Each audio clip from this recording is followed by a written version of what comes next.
What I would do is focus on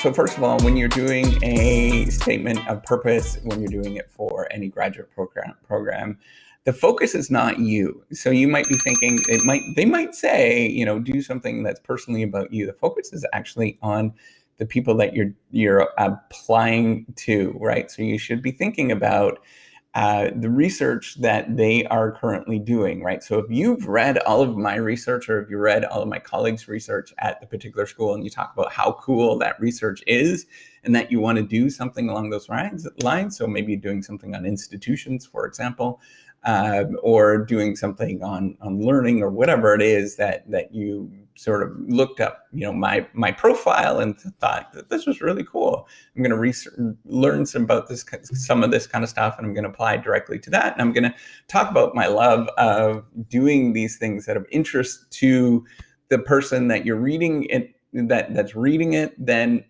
that's going to shine, right? Like, because it's really flattering that you've actually read my stuff and you've gone through and you could sort of speak directly to me and say about what's really cool with my papers, and maybe even what can be improved or what you would like to do to improve on that. That's, you focus on the skill sets that you have that I can actually improve the productivity of this school or institution that you're going to. And that's really what you're thinking about. So it might be that research program is really sort of quantitative heavy that you're applying to.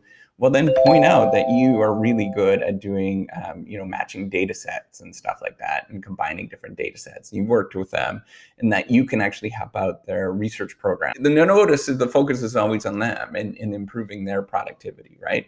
The third thing, and this is really, it's going to bump you up even more, is try to point out different relationships that you have with the people that you are applying to. I know, so after working with so-and-so, and they have told me about your research program at your school, I'm very excited to apply to this particular research program. I'm going to be like, oh yeah, I know so-and-so. They're a great person. They've done great things, right? Very few people get their jobs through kind of these blanket sort of things.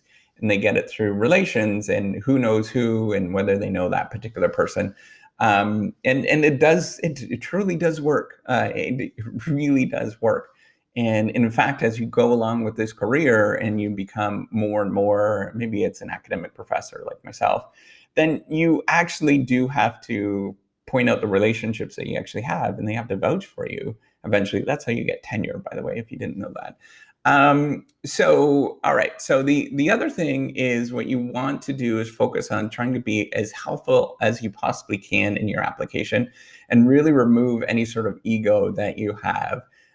So if you're pointing out how amazing you are, nobody cares, right? Like, really what they care about is whether you're going to help them and make them improve somehow, right? So you're focusing on their productivity, helping them, making them improve. We're going to see that on your Vita or your resume, that you actually did do all these wonderful things, and that it's there, right? But you don't have to point that stuff out. We already know that kind of stuff, and we want to see whether you are going to be a nice person, and whether you're going to be helpful for the research team, right? That you're working with. And I think the fifth thing is, a lot of people really just want to focus on all the different things that they do wonderfully, and you forget about, you're human beings. Being a human being, you have weaknesses and sort of things that you have to deal with as well. And don't be afraid to sort of point that out, and maybe what you would do in terms of improving that. So maybe you're not so good at quantitative stuff. Well, then you'd love to enjoy to take some courses. You've noticed at their institution that they have these great courses that are really valuable, and I could strengthen this weakness that I have in this particular area because of these courses that are taught by so-and-so. Really researched this. This is amazing stuff. And that's going to help me out tremendously in terms of my research productivity for you.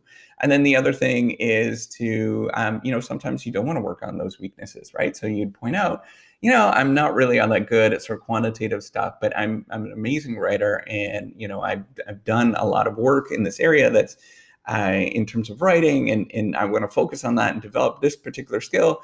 And if this is the kind of person that you need that's going to focus on sort of writing or developing theory, then this is the person I'm the person for you. And if we're looking for somebody like that, then we're gonna call you up, right? You have to be real as a human being, and that's going to benefit you tremendously.